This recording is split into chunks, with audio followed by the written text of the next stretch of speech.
தங்க மகள்ல ஹாசினிக்கும் தீரஜுக்கும் கல்யாணம் அப்படின்னு முடிவு பண்ணிடுறாங்க. ஹாசினியோட பர்த்டே பார்ட்டியையும் பயங்கரமா செலிப்ரேட் பண்ணிடுறாங்க.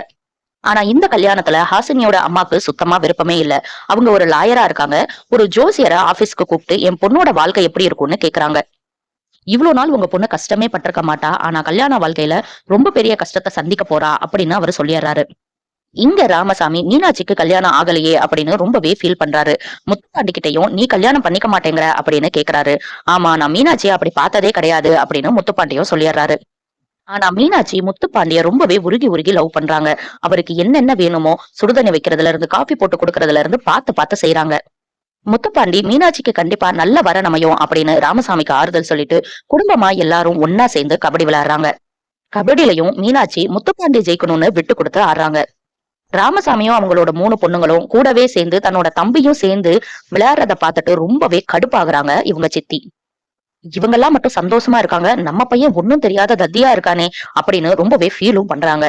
ஹாசினியோட அம்மா ஹாசினி கிட்ட இந்த கல்யாணத்துல எனக்கு கொஞ்சம் கூட விருப்பமே இல்ல.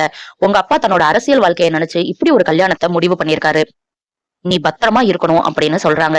நீ எதையாவது போட்டு குழப்பிக்கிட்டே இருக்காதம்மா, எனக்கு தீரஜ் ஓகே தான், ஒன்னும் பிரச்சனை கிடையாது, நான் கல்யாணம் பண்ணிக்கிறேன் அப்படின்னு ஹாசினி சொல்லிடுறாங்க.